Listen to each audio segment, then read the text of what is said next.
பள்ளி வாசல்களை வைத்து மக்கள் பெருமை அடிக்குகின்ற காலம் இந்த உலகத்தில் வராத வரைக்கும் மறுமையுடைய நாள் வராது. வந்துட்டா பள்ளிவாசல்களை வைத்து பெருமை அடிக்குகிற காலம் வந்துட்டா ஒவ்வொரு ஊர்களிலும் பள்ளிவாசல் கட்டப்படுகிற போது நீயத்தே இந்த ஊர்ல எங்கட பள்ளிதான் பெரிய பள்ளியா இருக்கணும், எங்கட பள்ளிதான் பசுந்தான பள்ளியா இருக்கணும், எங்கட பள்ளிதான் அழகான பள்ளியாக இருக்கணும்.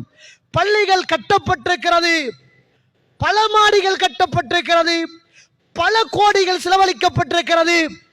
ஆனால் அந்த கோடிக்கணக்கில் செலவழித்த பள்ளிவாசலில் கூடியிருந்து அமல் செய்கின்ற மக்கள் இதுவரைக்கும் இல்லாமல் இருப்பதுதான் ஆச்சரியம்.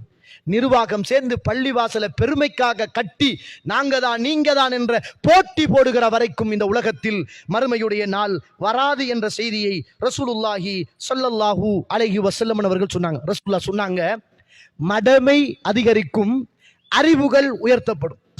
மடமை அதிகரிக்கும், அறிவுகள் உயர்த்தப்படும், தகுதி அற்றவர்களுக்கு பொறுப்புகள் வழங்கப்படும். ஒரு ஊர்ல ஒரு பள்ளிவாசலுக்கு தலைவராக தெரிவு செய்யப்படணும் என்றால் அவர் என்ன பாவத்தை செஞ்சாலும், அவர் தொழுதாலும் தொலாட்டியும், தாடி வச்சாலும் தாடி வைக்காட்டியும், சிகரெட் அடிச்சாலும் அடிக்காட்டியும், வட்டியோடு தொடர்பு இருந்தாலும் இல்லாட்டியும் பிரச்சனை இல்லை, பணக்காரனா இருந்தா போதும். பள்ளிவாசலுக்கு தலைவராக வரக்கூடியவர் பணக்காரராக இருக்கணும். இதுதான் இன்னைக்கு நிறைய பள்ளிவாசல். அல்லது ஒரு அரசியல்வாதியாக இருக்கணும், ஒரு ஆன்மீகவாதி, ஒரு மார்க்கத்தை படித்தவர், பக்குவமானவர் அந்த பள்ளிவாசலுக்கு தலைவராக வருவது என்பது வரலாறு கிடையாது, அல்லாஹ் அருள் செய்தவர்களை தவிர.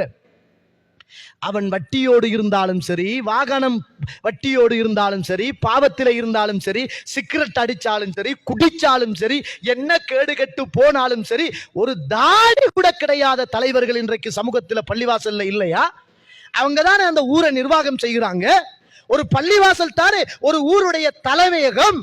இன்றைக்கு இருக்கிற நிர்வாகிகள் எல்லாம் பாருங்க நீங்க, சுபஹானல்லாஹ், அல்லாஹ் அருள் செய்த ஏகத்துவ பள்ளிவாசல்களை தவிர பெரும்பாலான பள்ளிவாசல் பெருமைக்கும் கௌரவத்துக்கும் ஊருடைய மதிப்புக்கும் அரசியலுக்கும். அப்படித்தான் இன்னைக்கு பார்த்து தலைவர்கள் தெரிவு செய்கிற மடமைகள் அதிகரித்து விடும், அறிவுகள் கைப்பற்றப்படும். நல்லவங்க மௌத்தாகுவது, அறிவாளிகள் மௌத்தாகுவது, உலமாக்கள் மௌத்தாகுவது மறுமையுடைய நாளின் அடையாளங்களில் ஒன்று என்ற ரசூலுல்லாஹ்